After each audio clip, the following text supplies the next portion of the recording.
क्या आप भी जिंदगी भर मेहनत कर रहे हो फिर भी पैसा कभी काफी नहीं लगता? स्कूल हमें पढ़ना लिखना जरूर सिखाता लेकिन पैसा कैसे कमाए और संभाला जाए ये नहीं सिखाता। आज हम बात करेंगे एक ऐसी ही बुक की जिसने करोड़ों लोगों की थिंकिंग बदल दी और वो है रिच डैड पुअर डैड। इस बुक के ऑथर है रॉबर्ट कियोसाकी। ये बुक दो फादर्स की कहानी है, एक है पुअर डैड और एक है रिच डैड। पुअर डैड पढ़े लिखे हैं, गवर्नमेंट जॉब वाले हैं, लेकिन पैसों को लेकर हमेशा परेशान रहते हैं। वहीं रिच डैड ज़्यादा पढ़े लिखे नहीं है लेकिन पैसा उनके लिए काम करता है। इस बुक का मेन मैसेज यही है, don't work for money, make money work for you. एक दिन रॉबर्ट रिच डैड के साथ बैठे हुए थे। उनके दिमाग में एक सवाल घूम रहा था। उन्होंने पूछा, आप कहते हो कि पैसा मेरे लिए काम करे, लेकिन वो होता कैसे है? रिच डैड मुस्कुराते हैं, वो कहते हैं, पहले ये समझो कि तुम जो चीज़ें खरीदते हो वो तुम्हें अमीर बना रही है या गरीब। रॉबर्ट थोड़ा कंफ्यूज हो जाते हैं। उनके लिए तो घर लेना, कार लेना ये सब सक्सेस का साइन है। रिच डैड बोलते हैं, जो चीज़ दुनिया से तुम्हारी जेब में पैसा भेजे वो एसेट है, और जो चीज़ तुम्हारी जेब से पैसा दुनिया में भेजे वो लायबिलिटी है। रॉबर्ट को पहली बार लगता है कि शायद वो पैसों को गलत नज़र से देख रहा था। रिच डैड एक एग्जाम्पल देते हैं, मान लो तुम एक कार खरीदते हो, तुम खुश हो, लोग तारीफ करते हैं, लेकिन हर महीने तुम क्या करते हो? पेट्रोल, सर्विसिंग, इंश्योरेंस, पैसा तुम्हारी जेब से जाता रहता है। इसका मतलब कार तुम्हारे लिए काम नहीं कर रही, तुम कार के लिए काम कर रहे हो। रॉबर्ट धीरे से पूछता है, तो क्या कार कभी एसेट नहीं हो सकती? रिच डैड हंसते हैं और बोलते हैं, बन सकती है, अगर तुम उस कार से टैक्सी चलाओ या रेंट पे दे दो और हर महीने पैसा तुम्हारे पास आए, तब वो एसेट बन जाती है। समझ आया? चीज़ बदली नहीं, चीज़ का काम बदल गया है। फिर रिच डैड घर की बात करते हैं।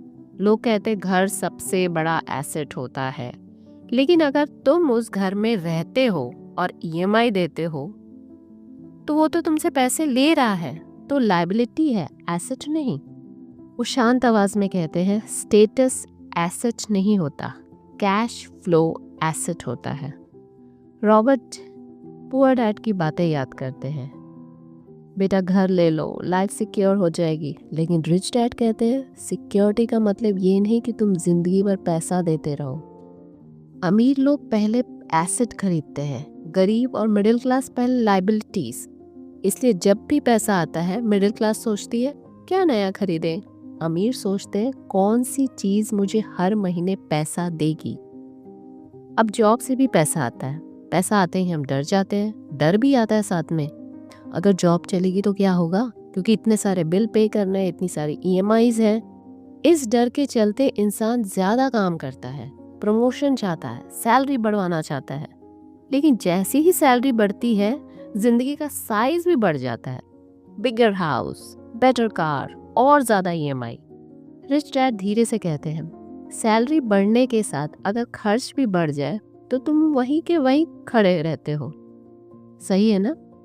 रॉबर्ट हैरान होते हैं, वो कहते हैं, लेकिन ज्यादा पैसा तो अच्छी बात है ना? हाँ, क्यों नहीं, ज्यादा पैसा होना अच्छी बात है, लेकिन तब जब तुम उस पैसों को कंट्रोल करो। वो कहते हैं सैलरी एक नशा जैसी होती है, पहले थोड़ी चाहिए, फिर ज्यादा, फिर और ज्यादा, और फिर इंसान जिंदगी भर अगले महीने का इंतजार करता रहता है। रिच डैड पुअर डैड का सबसे कड़वा सच यही है, मिडिल क्लास पैसा कम होने से गरीब नहीं होता, वो पैसा संभालना ना आने से गरीब होता है। रिच डैड एक और बात बोलते हैं, लोग सोचते हैं प्रॉब्लम कम सैलरी है, लेकिन असली प्रॉब्लम सैलरी के आने के बाद क्या करते हो। सैलरी लो, लेकिन उसका एक हिस्सा एसेट के लिए यूज करो। पहले अपने फ्यूचर को पे करो, फिर लाइफस्टाइल को। उस दिन रॉबर्ट समझ जाते हैं कि सैलरी बुरी नहीं है, लेकिन सैलरी पर डिपेंड रहना खतरनाक है। सैलरी से जिंदगी चल सकती है, लेकिन सैलरी से आज़ादी नहीं मिलती। वो रिच डैड से पूछते हैं, लोग इतनी मेहनत करते फिर भी पैसे उनके पास टिकते क्यों नहीं हैं? रिच डैड कुछ पल सोचते हैं, चुप रहते हैं, फिर कहते हैं, पैसा ज़्यादातर लोगों के हाथ से डर और लालच की वजह से निकल जाता है। डर अगर जॉब चली गई तो, डर अगर पैसा डूब गया तो। इस डर के चलते लोग सेफ रहना चाहते हैं और कोई नया कदम नहीं उठाते। फिर आता है लालच। थोड़े टाइम में ज़्यादा पैसा बना लो, जल्दी अमीर बन जाओ। इस लालच में लोग बिना समझे डिसीजन ले लेते हैं। रिच डैड रॉबर्ट से कहते हैं, जो अपने इमोशंस को कंट्रोल नहीं करता वो पैसे को कंट्रोल नहीं कर सकता। तब रॉबर्ट रियलाइज करते हैं कि पैसा सिर्फ नंबर्स का गेम नहीं, ये दिमाग और डिसिप्लिन का गेम है। रिच डैड एक लास्ट में एक बात बोलते हैं जो रॉबर्ट जिंदगी भर नहीं भूलते। वो कहते हैं, अमीर बनना मतलब डर को खत्म करना नहीं, डर के साथ सही डिसीजन लेना सीखना है। पैसे उनके पास टिकते हैं जो उसे समझते हैं और अपने इमोशंस को कंट्रोल करते हैं। ज्यादा पैसा होना अमीर होना नहीं होता, अमीर होना होता है पैसों पर कंट्रोल होना।